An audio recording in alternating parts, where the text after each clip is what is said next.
Tchad, pays de l'Afrique centrale qui s'étend sur une superficie de 1 284 000 km² avec une population estimée à plus de 13 millions d'habitants. Ce pays, considéré comme le berceau de l'humanité, regorge de richesses naturelles et socio-culturelles où on retrouve des personnes aux têtes pleines. Le pays compte 23 provinces et a pour capitale N'Djamena. C'est dans l'une de ces provinces que naquit un homme politique pluridimensionnel avec un parcours atypique aux allures d'un homme d'État.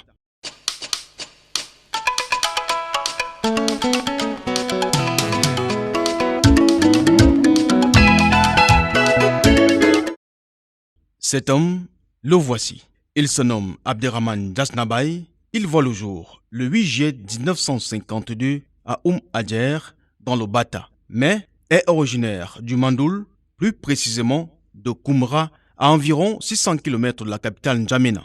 Après des études primaires et secondaires, sanctionné par l'obtention du baccalauréat série C, frustré du fait de recevoir des ordres d'un sous-préfet qui n'a que pour diplôme un certificat d'études primaires et élémentaires, il décide de poursuivre ses études et s'envole pour l'Hexagone en déposant ses valises dans un premier temps à Nantes, en France, en 1975. Puis Le Mans de 1977 à 1979 où il obtient tour à tour un DUC en droit public, une licence en droit public et une maîtrise en droit public à l'université du Maine. En 1980, le jeune Abderrahmane entre à l'université Paris 1 Sorbonne et en ressort 3 ans plus tard, nanti d'un DA en sciences politiques et d'un doctorat en sciences politiques. Diplômé du Centre d'études supérieures industrielles, mention informatique qu'il obtient en 1982 à Orléans, toujours en France. Ayant été piqué très tôt par le virus de leadership, Abderrahmane Djasnabay, alors étudiant au pays des Gaulois, s'engage dans des mouvements et associations. Très habile, il devient président de la Fédération des étudiants d'Afrique noire en France où il crôna de 1978 en 1981 et fera la rencontre de Thomas Sankara et se rapprocha d'un certain Alpha Condé. Pendant un moment, Abderrahmane Djasnabay a vécu dans l'anonymat de peur de représailles du pouvoir en place dans son pays entre 1982 et 1990. Bien avant d'être à la tête de l'Alliance tchadienne pour la démocratie et le développement qu'il a fondée avec ses frères amis en 1992, Abderrahmane est membre fondateur du mouvement patriotique du salut au pouvoir depuis 1990. J'ai créé l'Alliance tchadienne pour la démocratie et le développement pour un problème simple.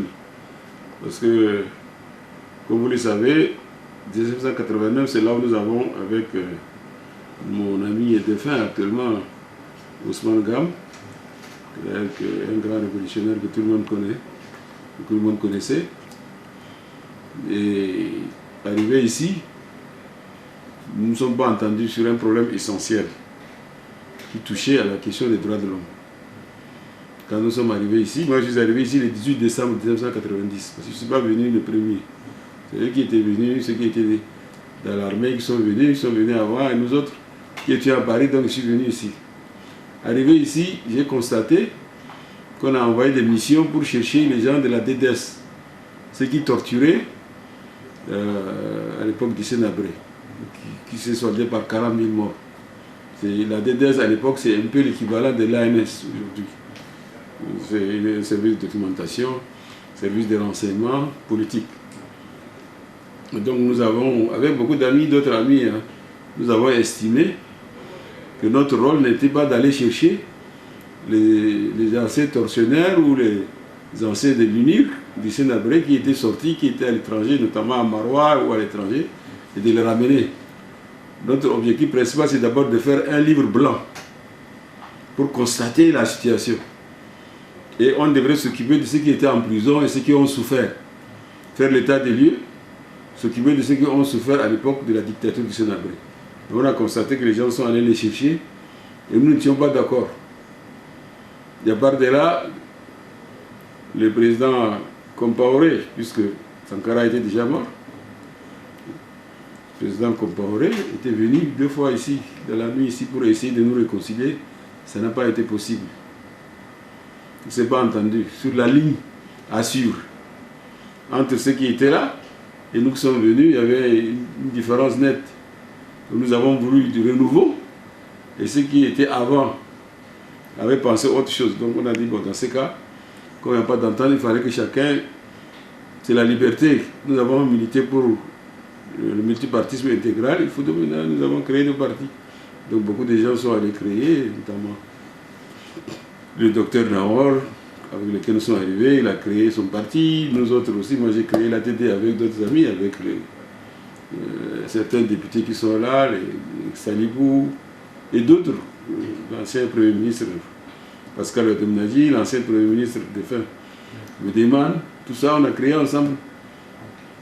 Et donc c'est pour ça, et comme nous sommes des hommes engagés, nous sommes venus ici pour nous battre sur le plan démocratique. Et nous ne pouvons pas rester. C'est pour ça que nous avons créé ensemble. D'ailleurs même le PDI, le défunt PDI qui vient de mourir là. Le président du PDI était avec nous. Beaucoup d'alliances étaient avec nous à l'époque. Et à l'époque, l'Alliance tchadienne pour la regrouper pratiquement tous les cadres et les intellectuels qui sont venus de l'extérieur, ceux qui étaient ici, qui ne partageaient pas le point de vue de l'UNIR, étaient avec nous. C'était une force considérable. Après la prise de pouvoir du président Idriss Déby Itno, Abderrahmane Djasnambaye plie ses bagages et rentre au Bercail où il participe à la conférence nationale souveraine de 1993 et depuis, il est président du comité national tchadien de la francophonie, coordinateur et porte-parole des forces vives, puis membre fondateur de la Ligue tchadienne des droits de l'homme. Il a été coordinateur de la majorité présidentielle en 2016. C'est amoureux de la lecture et du basketball qu'il a pratiqué entre 1970 et 1975 et doté d'une expérience professionnelle impressionnante. Avant de quitter le pays de Toumaï, pour la France, Djasnambaye a été fonctionnaire au ministère des Finances et du Budget, notamment à la direction des douanes et droits indirects. Arrivé en France, il occupera le poste de directeur du Centre de formation en bureautique et informatique de la Bretagne, pays de Loire, conseiller juridique au cabinet d'avocats Philippot et consultant au programme des Nations Unies pour le développement au Tchad de 1991 à 1992.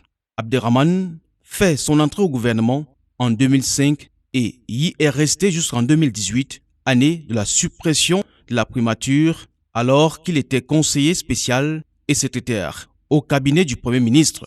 Il occupa les postes de ministre des droits de l'homme et de la promotion des libertés, ministre de la décentralisation, ministre de la justice, garde des sceaux, ministre des droits de l'homme et des libertés publiques. Il a passé 6 mois.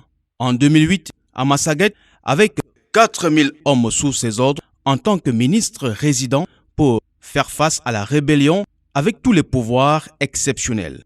Ayant été dans l'opposition radicale, Abderrahmane Djasnambaye est doué et fin stratège. Il est allé à Bangui, en République centrafricaine, pour négocier avec la CSNPD dirigée par Kepé Moïse en 1994, puis en 1996, cette fois-ci, pour une négociation avec les phares de Laoken Bardé. À la création du comité de réconciliation après la conférence nationale souveraine, Abderrahmane Djasnambaye a été, dans un premier temps, vice-président, puis président de ce comité. Les compétences de Abderrahmane n'ont pas d'égal. Jurisconsulte, politologue, il a une très bonne connaissance de l'environnement mondial et des relations internationales. Très bonne connaissance de l'environnement politique africain avec une vaste expérience en administration et en géopolitique et stratégique. Sans oublier une très bonne maîtrise en management et évolution des projets de développement et une solide expérience en formation. Tout cela fait de l'homme de 67 ans un as des as. Bon, en dehors de ces problèmes-là, il y a 2 choses. Moi, je suis parti, j'ai fait une vingtaine d'années en France, à l'étranger, en France particulièrement, mais aussi j'étais ailleurs. Et ne connaissant pas le terrain, parce que le terrain a évolué après. Et la connaissance aussi des hommes et des femmes. que je ne connaissais pas. Je venais en France, j'avais une autre culture. Où là-bas, si c'est un sous-préfet, un maire, quelqu'un qui vous parle, en général, il vous dit la vérité, vous pouvez vous fier. Arrivé ici, j'avais cette idée-là. Et je me suis rendu compte que les gens ne vous disent pas la vérité. Et sur ce, je me suis planté. Je me suis trompé sur les gens, les hommes et les femmes, parce que je venais d'une autre culture. J'étais parti 20 ans. Et après, les choses ont évolué. Et moi, je croyais que les gens disaient la vérité. Ce n'était pas vrai. Ça, je me suis rendu compte. Et depuis maintenant, j'ai compris. Je connais maintenant, depuis 90 à aujourd'hui, je connais tout le monde. Donc, c'est qui est qui. Donc, je suis maintenant un homme averti. Et c'est important de connaître à la fois les terrains, et les hommes et les femmes, pour faire de la politique. Pour dire au total qu'on ne fait de la politique que sur les réalités. Si vous êtes en train de rêver sur des fictions, vous allez toujours vous tromper. Donc voilà l'essentiel pour répondre à votre question. Merci, Président. Merci. Cela n'a pas empêché à Abderrahmane Jasnambaye de devenir aujourd'hui membre du cadre national de dialogue politique et appelle l'exécutif à revoir certaines décisions contestées par les Tchadiens, notamment le serment confessionnel. Pour Jasnambaye, le forum, qui a voulu être inclusif, d'une manière générale a été exclusif car beaucoup de partis politiques n'ont pas voulu participer et même un certain nombre de la société civile. Ambassadeur de la paix et spécialiste des questions internationales et des problèmes de gouvernance des États en Afrique, Abderrahmane souhaite que le dialogue soit engagé avec tous les Tchadiens, y compris ceux qui ont pris les armes pour corroborer l'amnistie générale qui a été prononcée par le chef de l'État tchadien Idriss Déby Itno. Le vœu de celui qui a fait la prison 4 fois est que tout ce qui est entrepris par les politiques soit fait dans les règles de l'art démocratique afin de permettre à tous les Tchadiens de vivre dans la paix, plus de crise ni de guerre, et le gouvernement ainsi que la plateforme revendicative puissent continuer à dialoguer pour une solution définitive. Abderrahmane Jasnambaye est marié et père de famille.